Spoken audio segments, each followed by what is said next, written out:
கர்த்தரின் கை கூறுகவில்லை, கர்த்தரின் வாக்கு மாறிடாதே.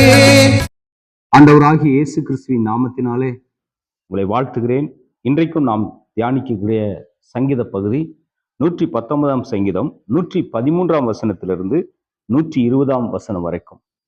இந்த பகுதியிலே சங்கீதக்காரனாகிய தாவீது சொல்லுகிற வார்த்தை, வீண் சிந்தனைகளை வெறுத்து உம்முடைய வேதத்தில் பிரியமாயிருக்கிறேன். எனக்கு அன்பானவர்களே, இந்த சங்கீதத்திலே பார்க்கும் பொழுது பல முறை சில தீர்மானங்களை எடுக்கிறத வேத பகுதியை நாம் பார்க்கிறோம்.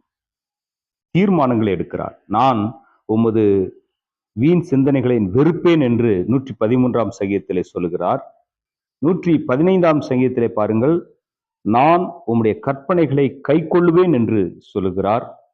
117ஆம் சங்கீதத்திலே பாருங்கள், உம்முடைய பிரமாணங்கள் மேல் நோக்கமாயிருப்பேன் என்று சொல்லுகிறார். பொதுவாகவே இந்த சங்கீதத்திலே தீர்மானங்களை எடுக்கிற சங்கீதங்களாக இருக்கிறது. எனக்கு அன்பானவர்களே, இந்த சங்கீதத்திற்கு தலைப்பை நீங்கள் கொடுக்க சொல்வீர்களானால் நான் சொல்லுவேன், தீர்மானம். எந்த மனுஷனும் தீர்மானம் இல்லாமல் கிறிஸ்துவ வாழ்க்கையிலே வெற்றி பெற முடியாது. கிறிஸ்துவ வாழ்க்கையே தீர்மானத்தை நோக்கி போகிறது. தீர்மானம் இல்லாத வாழ்க்கை திசை தெரியாத வாழ்க்கை போல, ஒரு லக்கில்லாத வாழ்க்கை போல, ஓடி முடிக்கக்கூடிய ஒரு பலன் இல்லாத வாழ்க்கை போல இருக்கும்.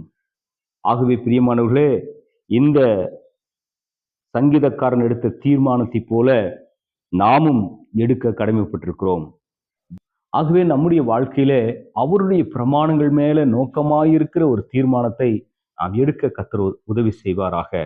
ஆகவே இந்த தீர்மான சங்கீதத்தின் மூலமாய் நாம் கற்றுக்கொள்வது, நாம் தேவனிடத்தில் ஏதாகிலும் ஒன்றை தீர்மானம் எடுக்க கர்த்தர் நமக்கு உதவி செய்வாராக. பிரியமானவர்களே, நீங்கள் என்ன தீர்மானம் எடுக்கிறீர்களோ அந்த தீர்மானத்தை பொறுத்துதான் கர்த்தர் உங்களுடைய வாழ்க்கையில ஆசீர்வாதத்தையும் செழிப்பையும் கொடுக்க முடியும். ஆவிக்குரிய நன்மைகளினால் உங்களுடைய வாழ்க்கை திருப்தியாகும். நீங்கள் தீர்மானம் எடுப்பீர்களா? God bless you. கர்த்தர் உங்களை ஆசீர்வதிப்பார். God bless you.